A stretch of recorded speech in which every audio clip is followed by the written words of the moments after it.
Hello friends, आज की मेरी टॉपिक आप लोग इस चार्ट में देख ही रहे होंगे। को नॉलेज डेफिसिट होने की वजह से किसी भी पर्सन को रॉन्ग परसेप्शन ही किया जाता है।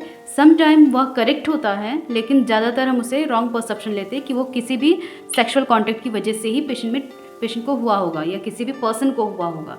ओके, हम वो सारी चीज़ें इसमें चार्ट में देखने वाले हैं। ठीक है, सो अगर अनप्रोटेक्ट सेक्सुअल कांटेक्ट कर रहा हो किसी इन्फेक्टेड पर्सन से, उसको चांसेस है HIV होने का, अगर वो इन्फेक्टेड है। बट अगर वो प्रोटेक्टेड कर रहा है, कॉन्डम्स यूज़ कर रहा है, तो चांसेस एक बैरियर बन जाता है, तो चांसेस कम होता है HIV ट्रांसमिशन का। सेकेंड रीज़न ये हो सकता है कि कोई भी कंटामिनेटेड सिरिंज और नीडल्स यूज़ कर रहा हो इन्फेक्टेड पर्सन, तो भी चांसेस होता है HIV होने का। अभी देखा जाए यह 2 बेसिस पे हो सकता है।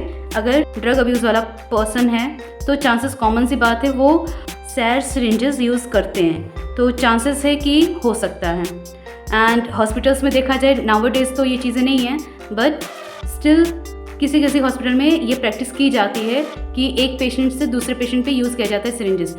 इन्फेक्टेड पर्सन का सिरिंज अगर किसी नॉर्मल पर्सन में अगर यूज़ किया जा रहा है तो चांसेस है कि सामने वाले पर्सन को भी हो सकता है HIV।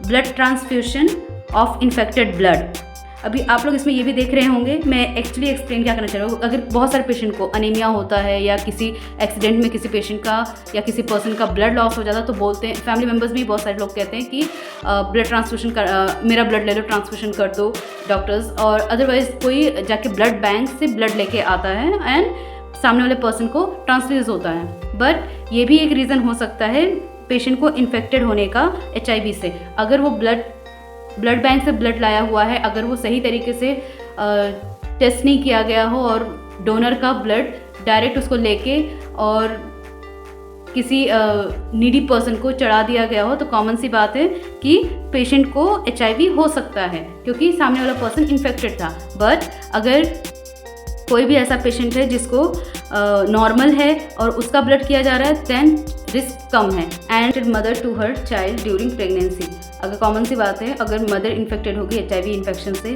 तो बेबी में भी ट्रांसफ़र हो सकता है। And next point,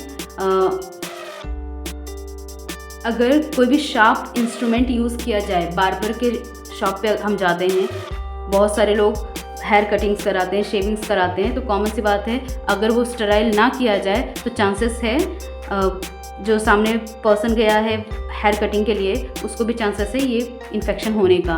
and same sharp instruments पे नॉट ओनली बार्बर की ही खाली बात की जाए, ये अगर OT में किसी भी वजह से अगर किसी पेशेंट को ऑपरेशन थिएटर जाना पड़े और वो इंस्ट्रूमेंट स्टेराइल ना किया गया हो, तो कॉमन सी बात है अनस्टेराइल इंस्ट्रूमेंट से अगर वो इन्फेक्टेड पर्सन का किया गया है कोई भी सर्जरी, तो जो पर्सन गया है सर्जरी के लिए, तो उसे चांसेस है HIV इन्फेक्शन होने का।